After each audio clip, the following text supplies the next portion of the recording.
हमारे YouTube channel Mainpuri 84 blog में आपका स्वागत है। आज की ज्ञानवर्धक कहानी है संस्कारी बेटी ही संस्कारी बहू। एक वकील साहब ने अपने बेटे का रिश्ता तय किया।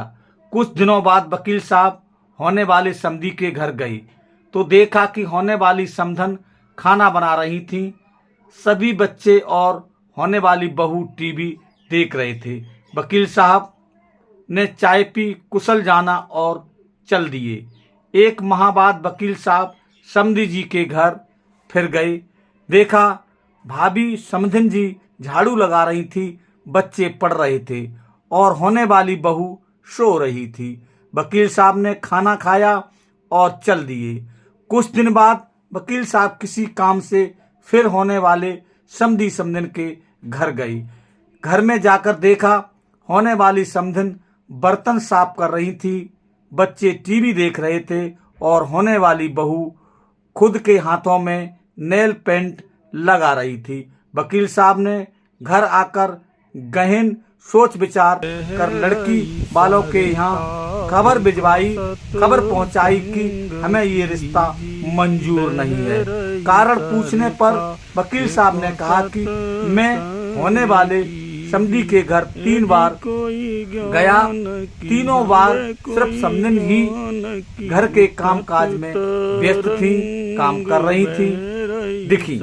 एक बार भी मुझे होने वाली बहू घर का काम काज करते हुए नहीं दिखी। जो बेटी अपने सगी माँ को हर समय काम में व्यस्त पा कर भी उनकी मदद करने का ना सोचे, उम्रदराज माँ से कम उम्र की जवान होकर भी स्वयं की माँ का हाथ बटाने का जज्बा ना रखे, वो किसी और की माँ और किसी अपरिचित परिवार के बारे में क्या सोचेगी। मुझे अपने बेटे के लिए एक बहू की आवश्यकता किसी गुलदस्ते की नहीं, जो किसी फ्लावर पॉट में सजाया जाए।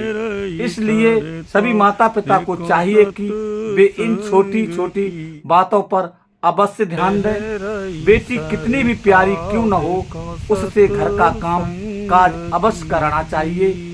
समय समय पर डांटना भी चाहिए, जिससे ससुराल में ज्यादा काम पड़ने या डांट पड़ने पर उसके द्वारा गलत करने की कोशिश ना की जाए। हमारे घर की बेटी पैदा होती है, हमारी जिम्मेदारी है बेटी से बहू बनाने की। अगर हमने अपनी जिम्मेदारी ठीक तरह से नहीं निभाई, बेटी में बहू के संस्कार नहीं डाले, तो इसकी सजा बेटी को तो मिलती है और माँ बाप को भी मिलती है। जिंदगी भर गालियाँ, हर किसी को सुंदर सुशील बहू चाहिए, लेकिन भाइयों जब हम अपनी बेटियों में एक अच्छी बहू के संस्कार डालेंगे तभी तो हमें संस्कार बहू मिलेगी। ये कड़वा सच शायद कुछ लोग न बर्दाश्त कर पाए, लेकिन पढ़े और समझे। बस इतनी प्रार्थना है कि वृद्धा आश्रम में माँ बाप को देखकर सब लोग बेटों को ही कोसते हैं, लेकिन ये कैसे भूल जाते हैं कि उन्हें वहाँ भेजने में किसी की बेटी का भी अहम रोल होता है। वरना बेटे अपने माँ बाप को शादी के पहले वृद्धा आश्रम में क्यों नहीं भेजते हैं। हमारी ये ज्ञानवर्धक कहानी आपको अच्छी लगी हो तो हमारे इस YouTube चैनल मेनपुरी 84 ब्लॉग को सब्सक्राइब करें और हमारी इस कहानी पर कमेंट करें। आपका बहुत बहुत धन्यवाद। मेनपुरी से चंदपाल साक्य। आपको ये हमारी कहानी अच्छी लगे तो हमें आशीर्वाद जरूर दें। आपका बहुत बहुत शुक्रिया और बेटी को जरूर पढ़ाएं, बेटी में बहू के गुण जरूर डालें, यही हमारी सबसे प्रार्थना है।